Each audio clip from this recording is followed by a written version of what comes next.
Campeão da Copa do Brasil, São Paulo já definiu uma série de situações em relação a seu elenco para 2024. Vídeo de hoje do canal do Nicola traz atualizações sobre o futuro de Michel Araújo, Rafinha, Caio Paulista, entre outros. Quero te falar também sobre o Flamengo, que vai passar por uma reformulação gigante. Para a temporada de 2024 você vai conhecer nomes importantes. Preciso te falar também sobre o Palmeiras, que se prepara para o pagamento de uma dívida de 50 milhões de reais. Bora te atualizar também sobre as últimas no mercado, bastidores, finanças. Falo ainda sobre o Vasco da Gama, que recusou 2 ofertas por Gabriel Peck. Tem novidades importantes no Santos em relação à busca por um técnico, as últimas do mercado com informações de Corinthians, Cruzeiro, Atlético Mineiro, Marcelo Teixeira e muito mais. Antes, deixa eu só me apresentar, me chamo Jorge Nicola, jornalista esportivo, e o objetivo por aqui é deixar você por dentro de tudo que tá rolando com o seu clube do coração. Para não perder nada, só apertar esse botão vermelho de inscreva-se, beleza? Bora contar que todo esse conteúdo é um oferecimento de Aposta Real, mais nova parceira do canal do Nicola. A última sugestão que eu fiz com vocês acabou dando certo e a gente se deu super bem. A minha próxima sugestão é para o jogo do Campeonato Brasileiro da Série A. Na noite dessa segunda-feira tem América e Vasco. Vitória do Vasco tá pagando R$ 2,55, vou colocar R$200. Resolvi arriscar. Se o Vasco vencer, vão voltar R$ 510. E você é bom de futebol, gosta, manja, curte dar seus palpites? Então vem se divertir comigo na Aposta Real. Para participar é super simples, pega o link que está no comentário fixo, faz seu cadastro e não esquece de usar o código CNICOLA, tudo maiúsculo, para ter direito a bônus de boas-vindas que podem chegar até R$ 800. Combinado?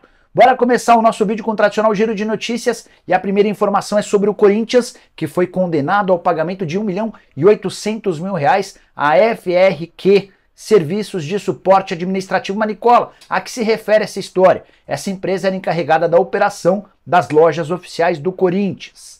A empresa foi à justiça alegando que o Timão descumpriu uma série de acordos na rescisão do contrato, entre esses motivos, rescisão injustificada do vínculo. Teve também uma acusação de falta de transparência e o Timão vai ser obrigado ao pagamento dessa indenização. Quero falar sobre o Cruzeiro. Gabriel Lima, que é o CEO da Raposa, deu uma entrevista à CNN afirmando que o Cruzeiro estima ser capaz de faturar até R$ 1 bilhão. Essa é a previsão do clube a partir do ano de 2030. Para isso, o Cruzeiro precisaria elevar de forma considerável suas receitas. O Cruzeiro tem batido na tecla dos 250, 300 milhões de reais por temporada. Preciso te atualizar também sobre o Atlético Mineiro, que anunciou a demissão do técnico Eduardo Oliveira, que comandava o time sub-20. O Galo foi eliminado nos pênaltis nesse domingo para o Cruzeiro no campeonato estadual. É só importante lembrar que o Eduardo já tinha um acordo com o Botafogo, então essa demissão, ela meio que se antecipa a algo que já seria natural. A saída dele estava líquida e certa. Para completar o giro de notícias, preciso te contar que Marcelo Teixeira, ex-presidente do Santos, lançará sua candidatura. Ele vai tentar voltar à cadeira de presidente do Santos. Esse lançamento da pré-candidatura está marcada para o dia 10 de outubro e há muita gente afirmando que ele é favorito para vencer a eleição. Já o Ceará demitiu Juliano Camargo do cargo de executivo de futebol. O Juliano estava à frente do clube desde novembro do ano passado. Os resultados ruins na Série B acabaram por determinar a demissão. Hoje o Ceará aparece 6 pontos atrás do G4. Bora falar sobre o Santos. O Peixe tomou uma decisão importante na reunião dessa segunda-feira entre o presidente Andrés Ueda e membros do comitê de gestão. Ficou definido que Marcelo Fernandes continuará como técnico do Santos. O Peixe deu uma pausa na busca por treinadores. São dois os motivos, embora o Santos vá alegar apenas um. O Santos vai afirmar que os jogadores fizeram campanha pela permanência do Marcelo Fernandes, um auxiliar técnico super ambientado, enorme relação com os atletas. Diante desse cenário, optou-se pela permanência do Marcelo. Mas, além disso, tem um outro ponto. Santos encontrou toda a dificuldade do mundo em fechar com um novo treinador. Muita gente de qualidade entendendo que não é momento de aceitar o convite para trabalhar no Santos. Peixe correndo risco de rebaixamento. Seria o primeiro rebaixamento da história do gigante santista. Para fechar, só lembrar que o Marcelo Fernandes estreou como interino, vencendo o Bahia fora de casa, vitória fundamental. O Marcelo Fernandes tem 46 jogos à frente do Santos em várias passagens, 21 vitórias, 10 empates e 15 derrotas. Chegou a ser campeão paulista em 2015. Saideira do Peixe, o Santos vai apresentar nessa terça-feira ao Conselho Deliberativo o projeto de construção de um CT para categorias de base. Esse CT seria na cidade de Praia Grande, bem próximo de Santos. Bora falar agora sobre o Vasco da Gama, que recusou 2 propostas por Gabriel Peck. Primeira oferta do Atlanta United, da Major League Soccer, o valor não foi revelado. Segunda do Nantes, da França, o clube francês se dispôs a desembolsar cerca de 6 milhões de euros ou mais de 30 milhões de reais. O pessoal da 777 entende que o PEC, de 22 anos de idade, tem muito potencial para crescer ainda mais, ser titular absoluto. Ele ainda não conseguiu se firmar como titular, mas faz uma temporada com números interessantes. No ano são 35 jogos, 12 gols e 3 assistências. Já é de longe a temporada com mais gols, 12 contra 7 da temporada de 2021, mais uma assistência, e ele se iguala à temporada passada, que era a de recorde em relação a passes para gol. Queria saber de você, torcedor vascaíno, qual a importância de manter o Gabriel Peck? Você ainda acha que o Peck pode se tornar protagonista absoluto desse time? Use o espaço para comentários e avalie, beleza? Bora falar agora sobre a barca no Flamengo, que Jorge Sampaoli não será técnico do Fla, é questão de minutos, horas, questão de bem pouco tempo, a decisão já está tomada, faltam só as questões burocráticas. O Flamengo está acertando os últimos detalhes para anunciar a demissão do técnico argentino. Tenho contado para vocês desde a semana passada que o Tite é o novo alvo. As tratativas são para que o Tite chegue até dezembro de 2024. Mas a reformulação no Flamengo não parará por aí.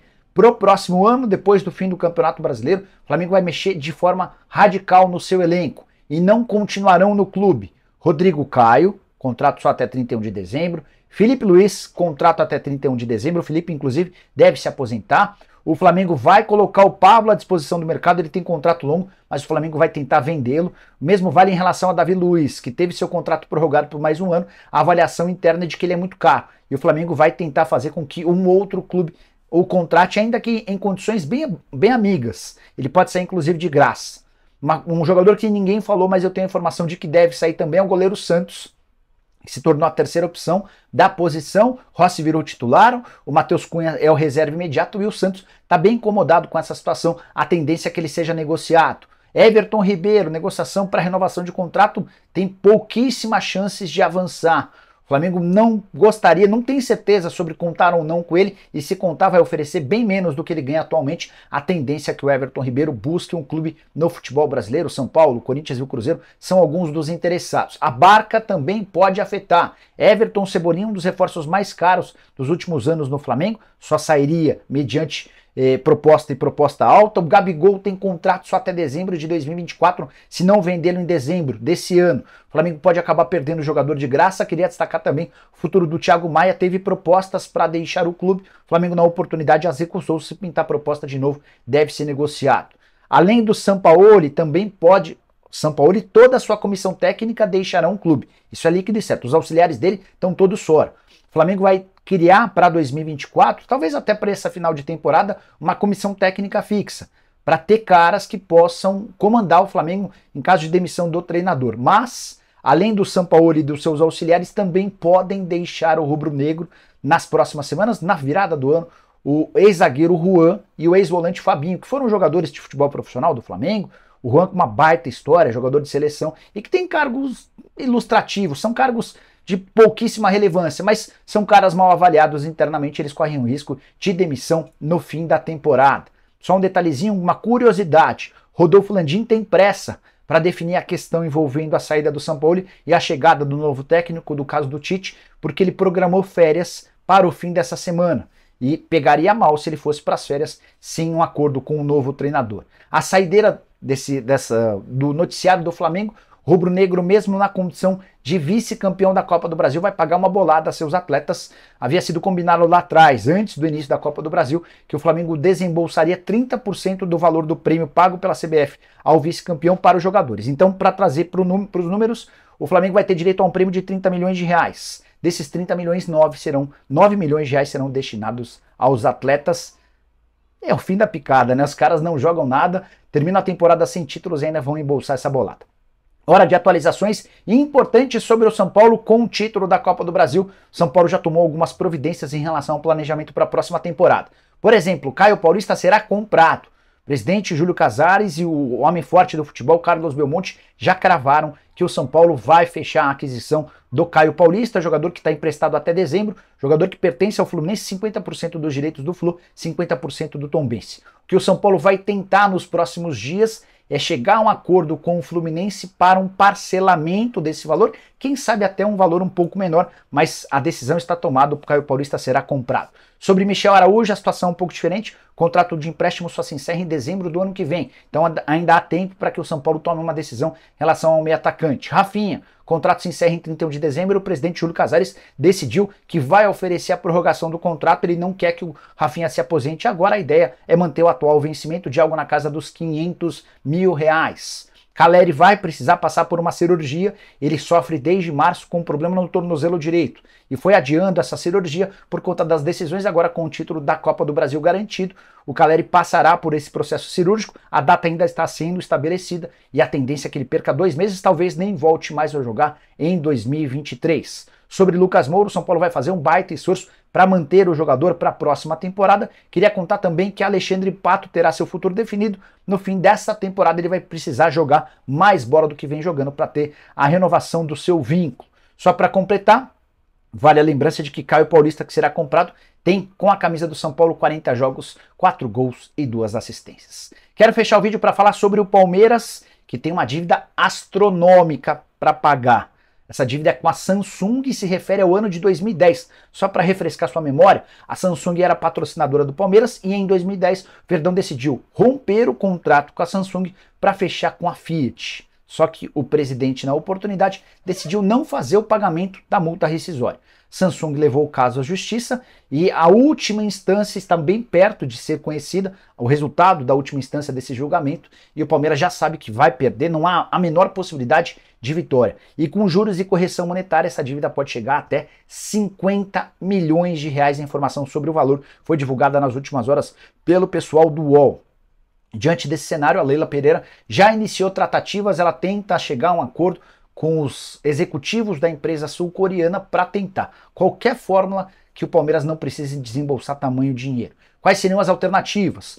Uma redução da dívida, um parcelamento dessa grana, o patrocínio da Samsung no clube, na camisa, no estádio, enfim. O Palmeiras está super aberto a negociações. Verdão sabe que será punido em última instância e quer se antecipar a esse movimento antes dessa condenação. O Palmeiras tenta chegar a um acordo para a redução dessa bolada, uma das maiores dívidas que o Palmeiras teve contra si nos últimos tempos. Só para lembrar algumas, Antenor Angeloni, aquele empresário de Criciúma que chegou a emprestar dinheiro para a compra do Wesley. Ele chegou a ter 43 milhões de reais para receber. O Palmeiras conseguiu quitar essa dívida. A única dívida que eu me lembro, maior do que essa de 50 milhões de reais que o Verdão teve recentemente, foi com a própria presidente Leila Pereira, dívida que chegou a bater na casa dos 200 milhões de reais, hoje com cifras muito inferiores. Você, torcedor palmeirense, o que pensa sobre essa questão em relação à Samsung? Será que isso seria justificativa para que o Palmeiras não fosse ao mercado para contratar jogadores? Não acredito nessa história. A última saideira sobre essa questão.